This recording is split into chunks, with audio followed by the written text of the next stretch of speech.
बाबा साहब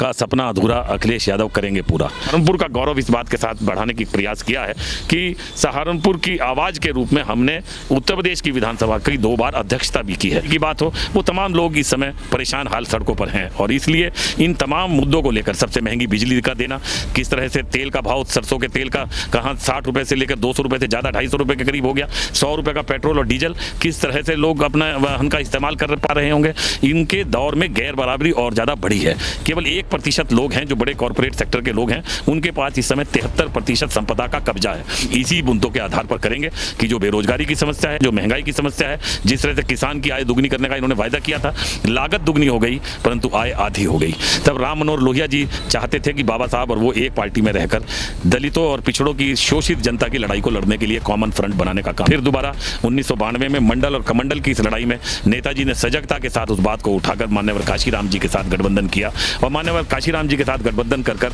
मंडल की लड़ाई हावी रही और कमंडल को पछाड़ और हार देखनी पड़ी। लोहिया जी और अंबेडकर की उन नीतियों को साथ लेकर एक साइकिल के 2 पहिए के रूप में, एक पहिया राम मनोहर लोहिया जी का जो पिछड़े पावे 100 में 60 और एक पहिया दलित भाइयों का जो बाबा साहब भीमराव अंबेडकर की विचारधारा के साथ लेकर इस संविधान की रक्षा और संरक्षण के लिए उसके अंदर मिले हुए अधिकारों को न केवल उन्हें दिलाने का काम करेंगे बल्कि कटिबद्ध होकर समाजवादी पार्टी एक अगुआ दस्ता बनकर इस शोषण के खिलाफ अपनी आवाज को बुलंद करते हुए दलित और पिछड़े लोगों को अपना न्याय दिलाने का काम बहुत बखूबी करेगी। उत्तर प्रदेश के मुख्यमंत्री का भी सफाया हो जाएगा, वो अपने कुर्सी पर नहीं टिक सकते।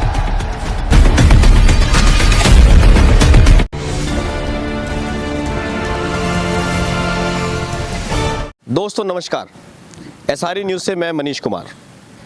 देश के सबसे बड़े प्रदेश विधानसभा चुनाव की रणभेरी बज चुकी है। सभी दलों ने अपने अपने तरकस कस लिए हैं। जुबानी जंग का दौर जोरों पर है। सभी अपने आप को पाक साफ बताते हुए दूसरे को बेईमान सिद्ध करने में लगे हैं। सत्ताधारी दल पर सरकारी मशीनरी के दुरुपयोग करने का आरोप भी लग रहा है। ऐसे में प्रधानमंत्री जी, जिन्हें संविधान के अनुसार किसी भी धर्म, जाति और वर्ग के प्रति भेदभाव के बिना निर्णय लेना चाहिए,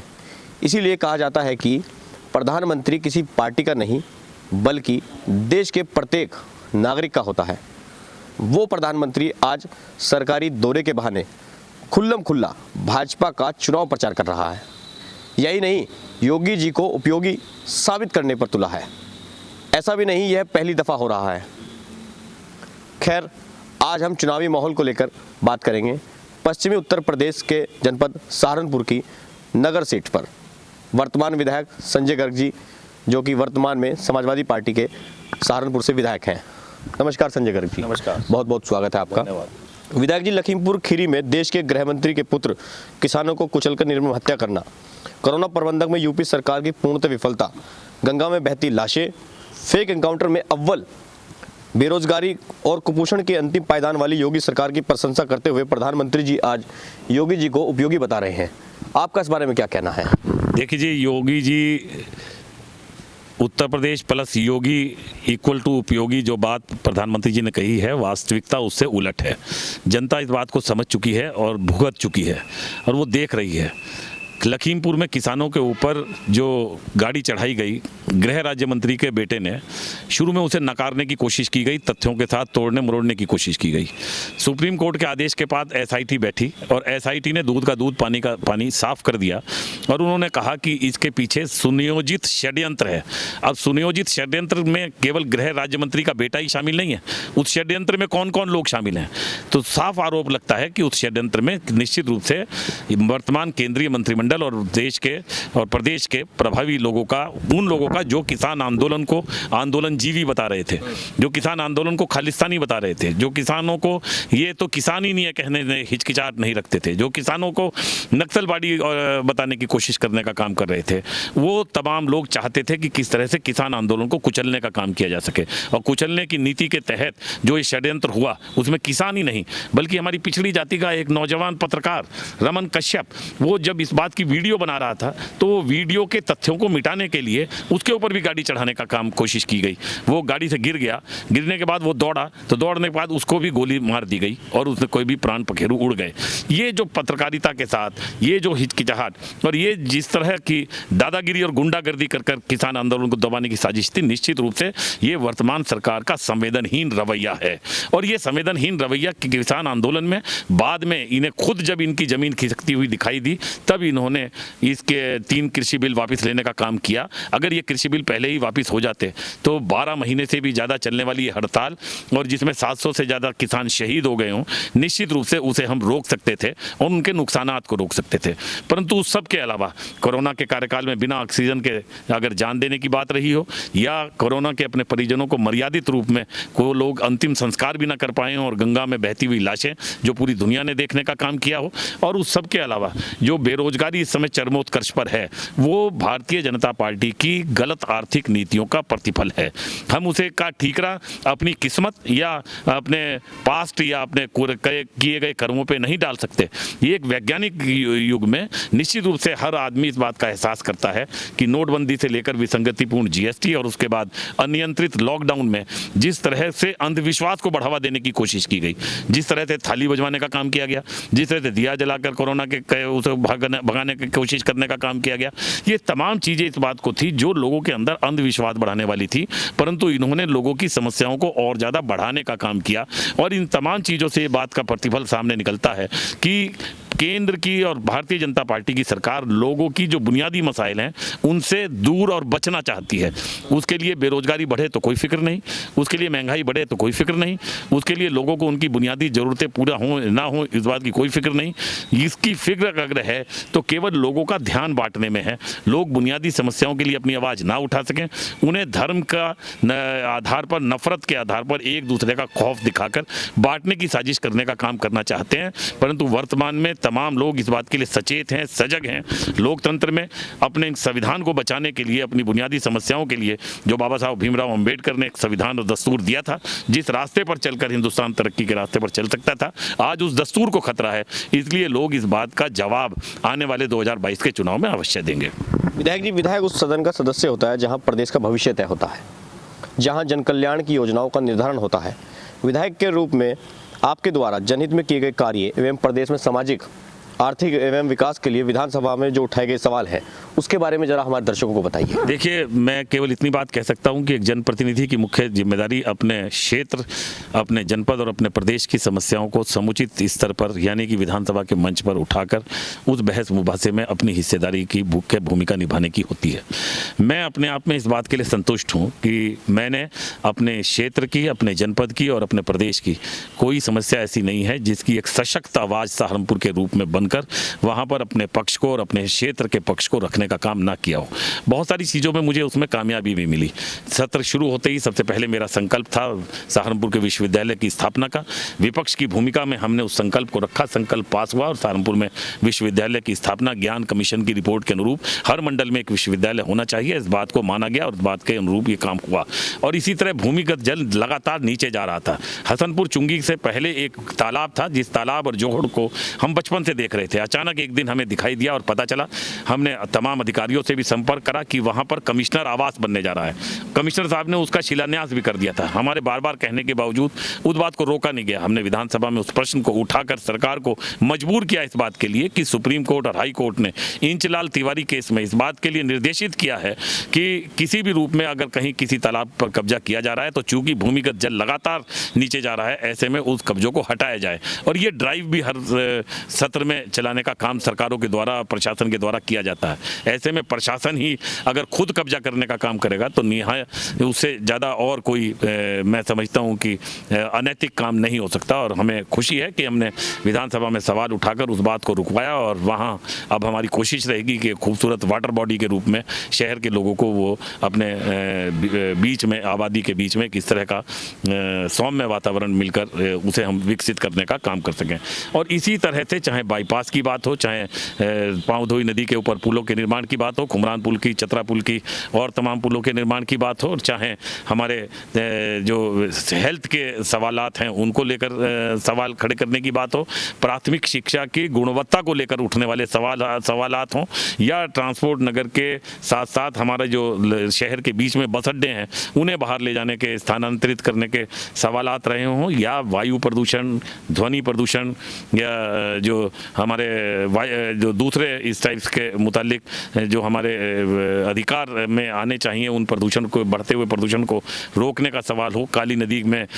पानी के पॉल्यूशन के साथ कैंसर की बीमारी जिस तरह से बढ़ रही है उस तरह की बात हो, या शिवालिक की फुटहिल्स पर तेजी से बहाव में सॉइल इरोजन को रोकने के लिए चेक डैम बनाए जाने के सवालात रहे हों। कोई सवाल और बहस ऐसी नहीं है कि पश्चिमी उत्तर प्रदेश में हाई कोर्ट की बेंच की स्थापना हो। इस बात के लिए भी हमने संकल्प रखा जो अभी तक एजेंडे के अंदर मौजूद है, जिसमें चर्चा जारी है। और इसी तरह से स्मार्ट मीटर को लेकर साफ गोई के साथ हमने कहने की कोशिश की कि आम जनता के लिए ये खून चूसक तंत्र है और इसके माध्यम से जो गरीब जनता का शोषण हो रहा है और सबसे महंगी बिजली उत्तर प्रदेश में पूरे हिंदुस्तान में देने का काम किया जा रहा है, इन तमाम सवालातों पर हमने सरकार को घेरने की कोशिश की, हिदायत भी दी, कुछ चीज़ों में संशोधन हुए। ब्रजेश नगर में जहां पानी के कटाव की वजह से 2013 में बहुत बड़ी बाढ़ आने का काम हो गया था और लोगों के घरों की छतों के ऊपर से पानी घूम रहा था, 17 से मैं इस बात की मजम्मत में लगा रहा। मैंने अलग अलग नियमों में विधानसभा में सवाल उठाया, उसके बाद सरकार के द्वारा आश्वासन भी मिला, जवाब आया कि यहाँ रेलवे की एनओसी नहीं है। हमने रेलवे की एनओसी दिलाने के लिए डीआरएम अंबाला से संपर्क कर कोशिश की और उसे दिलवाने का काम किया, और उसके बाद स्टेट के सिंचाई विभाग के बाढ़ नियंत्रण की एम्पावर कमेटी में उस प्रोजेक्ट को मंजूर कराया, परंतु उसके अंदर शर्त लगा दी कि इसका वित्त पोषण शहरी विकास के द्वारा होगा। बार बार सिंचाई विभाग के द्वारा नगर निगम को लिखे जाने के बावजूद, डीएम को कहने के बावजूद, स्थानीय प्रशासन को कहने के बावजूद, जिला योजना के लिए सूर्य प्रताप शाही जो प्रभारी मंत्री हैं उन्हें लिखने के बावजूद और नगर विकास मंत्री को लिखने के बावजूद जब ये नहीं हुआ, तब अंत में अभी इस आखिरी सत्र में मेरे द्वारा बार बार इस बात की कोशिशों के बाद सिंचाई मंत्री और प्रमुख सचिव सिंचाई को लिखकर हमें खुशी है कि उसका टेंडर अब इनवाइट कर लिया गया है और पूरी की पूरी डमोला नदी जो शहर के बीच में जा रही है उसके सौंदर्यकरण के साथ साथ उसके दोनों तरफ की पिचिंग का काम जहां जहां से छूटा है और ब्रजेश नगर का खासतौर से तटबंध बनाने का काम भी अब स्वीकृत कर दिया गया है। तो मैं समझता हूं कि विधानसभा का ये एक ऐसा मंच है जिसमें 70 साल में आज तक किसी विधायक ने इतने प्रश्न नहीं उठाए होंगे। अलग अलग नियमों में जितने प्रश्न हमने उठाकर सार्थकता के साथ इस बहस को जारी रखने की कोशिश करने का काम किया। और एक बात और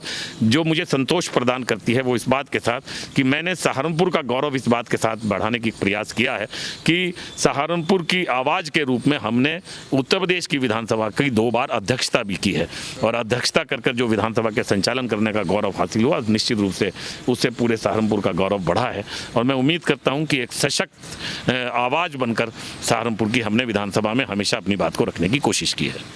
विधायक जी, उत्तर प्रदेश के आगामी विधानसभा चुनाव में किन किन मुद्दों पर जो है समाजवादी पार्टी मैदान में उतरेगी? देखिए, लोगों में बहुत ही ज़्यादा हताशा और निराशा है। जिस आधार पर लोगों ने इन्हें भारी मत से जिताने का काम किया था उन सभी फ्रंट पर ये फेल है। महंगाई इस समय चरम सीमा पर है। 1000 रुपये का सिलेंडर खरीदकर लोगों की रसोई के बजट बिगड़ गए हैं। लोक संकल्प पत्र में जो इन्होंने अपने वायदे किए थे उनमें से कोई वायदा इनके द्वारा पूरा नहीं किया गया। अपने लोक संकल्प पत्र को इन्होंने डस्टबिन में डालने का काम कर दिया। बेरोजगारी इस समय चरमोत्कर्ष पर है। इन्होंने कहा था कि हम सारे सरकारी रिक्त पद भर देंगे, परंतु इन्होंने सरकारी रिक्त पद भरने की बजाय जितनी भी इनके द्वारा कंपटीशन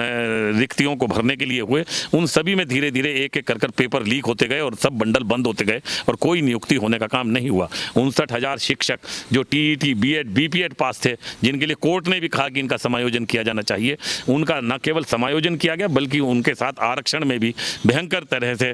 इस तरह का विवाद खड़ा करने का काम किया गया, जिससे कि वो लोग अपने उस बात के लिए आंदोलनरत हैं। चाहे वो शिक्षा मित्र की बात हो, चाहे वो आंगनबाड़ी की बात हो, वो तमाम लोग इस समय परेशान हाल सड़कों पर हैं। और इसलिए इन तमाम मुद्दों को लेकर, सबसे महंगी बिजली का देना, किस तरह से तेल का भाव, सरसों के तेल का कहाँ 60 रुपये से लेकर 200 रुपये से ज़्यादा 250 रुपये के करीब हो गया, 100 रुपये का पेट्रोल और डीजल किस तरह से लोग अपना वाहन का इस्तेमाल कर पा रहे होंगे। इनके दौर में गैर बराबरी और ज़्यादा बढ़ी है। केवल 1% लोग हैं जो बड़े कॉरपोरेट सेक्टर के लोग हैं, उनके पास इस समय 73% संपदा का कब्जा है। और अमीर हुआ है, गरीब और गरीब हुआ है, बल्कि मध्यम श्रेणी के लोग गरीबी में निम्न श्रेणी में आ गए और निम्न श्रेणी के लोग बिलो पॉवर्टी लाइन की श्रेणी में आ गए। लोगों को जो उनकी बुनियादी समस्याएं हैं, रोटी, कपड़ा और मकान, इन तमाम चीज़ों के लिए मशक्क़त करनी पड़ रही है और ऐसे में लोग बहुत ही हताशा और निराशा की स्थिति में हैं। उनसे ध्यान हटाने के लिए इनके पास केवल एक ही हथियार है, नफरत का हथियार। और मैं समझता हूं कि लोग इस बात के लिए इनको बेनकाब कर इस बार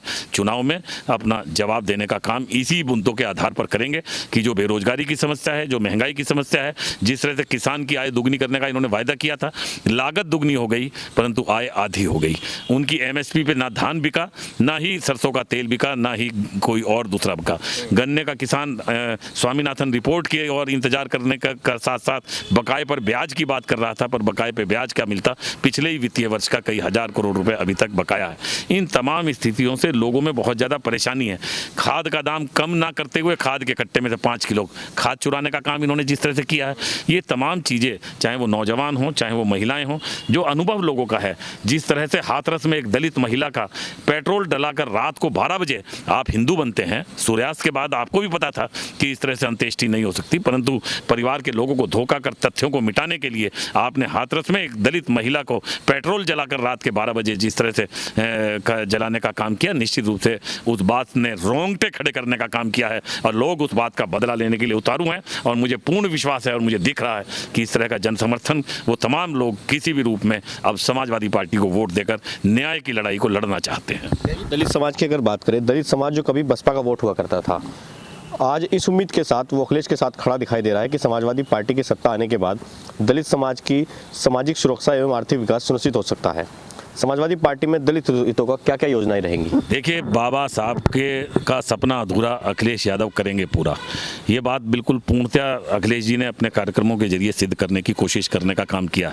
वो बात जो ऐतिहासिक रूप से बहुत पहले हो जानी चाहिए थी। तब राम मनोहर लोहिया जी चाहते थे कि बाबा साहब और वो एक पार्टी में रहकर दलितों और पिछड़ों की शोषित जनता की लड़ाई को लड़ने के लिए कॉमन फ्रंट बनाने का काम करें, परंतु ईश्वर ने साथ नहीं दिया और कुदरत ने बाबा साहब को हमारे बीच से उठा लिया। इसी बीच में वो जद्दोजहद जारी रही, परंतु फिर दोबारा 1992 में मंडल और कमंडल की इस लड़ाई में नेताजी ने सजगता के साथ उस बात को उठाकर मान्यवर काशीराम जी के साथ गठबंधन किया और मान्यवर काशीराम जी के साथ गठबंधन कर मंडल की लड़ाई हावी रही और कमंडल को पछाड़ और हार देखनी पड़ी। परंतु इसी सुनियोजित साजिश के तहत कुछ उस तरह के सांप्रदायिक फिरकापरस्त अधिनायकवादी लोगों ने एक घटना को इस रूप में प्रेषित करने का काम कर दिया जिससे कि दोनों वर्गों के बीच में खटास एक लंबे समय तक पैदा होती चली गई, जिसमें कुछ लोग स्वार्थ के लिए से भी प्रेरित थे और कुछ उस घटना को आर्टिफिशियल रूप में पेश करने का इस तरह की बात को करने की बात करते रहे, जो दशकों तक इस दो आंदोलनों और धाराओं को आपस में मिला नहीं सकी। परंतु इस फिर दोबारा से माननीय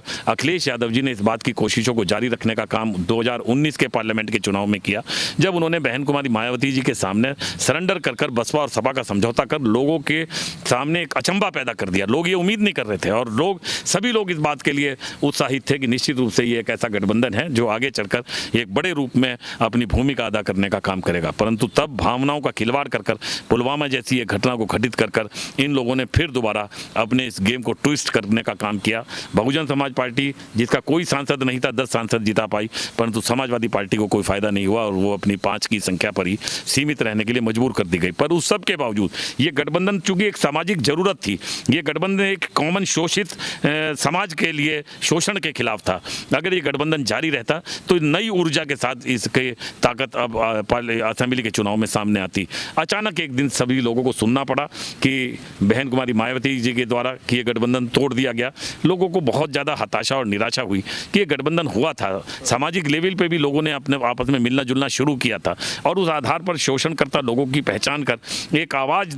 धीरे धीरे मजबूत होने का काम हो रही थी। परंतु आदरणीय अखिलेश यादव जी ने एक भी शब्द ना बसपा के बारे में ना बहन जी के बारे में कुछ बात नहीं की। वो ऐसे गुणवान और आदर्शवान व्यक्ति हैं कि उनका शोषण के खिलाफ उस जिहाद को वो समझ चुके थे और राजनीतिक पायदान पर कदम रखते हुए किस भी तरह से उस दिन का इंतजार कर रहे थे। अब फिर दोबारा उन्होंने समाजवादी पार्टी में बाबा साहब भीमराव अंबेडकर वाहिनी का गठन किया, जिसका मिठाई लाल भारती जी को उसका राष्ट्रीय अध्यक्ष बनाया, और उस सब के अलावा बहुत सारे दलित नेताओं को जो भी आए उनके लिए दरवाज़ा खोलकर जो पहली कई गलतियाँ थी उनके लिए आश्वस्त किया गया, और इस बात के लिए लोगों को सचेत करने की कोशिश की गई कि ये लोग जो कभी कभी आरक्षण के खिलाफ बोलते हैं वास्तव में ये अंदर से आरक्षण के खिलाफ हैं, और इसलिए ये इन्होंने एक इनडायरेक्ट रास्ता उस बात के लिए निकाला सरकारी नौकरियों को बंद करने का कि हम निजीकरण कर किस तरह से लोगों के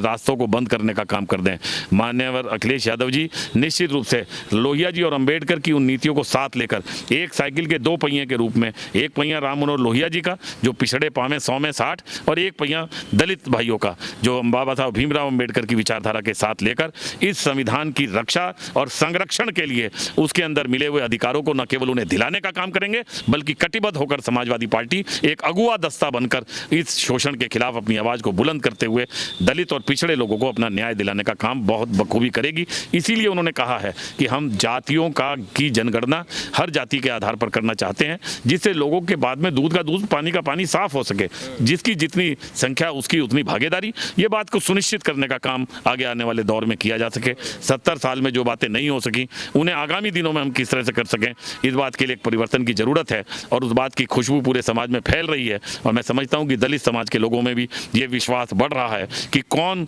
उस अंधविश्वास के खिलाफ, उस अंध भक्तों के ऐसे उस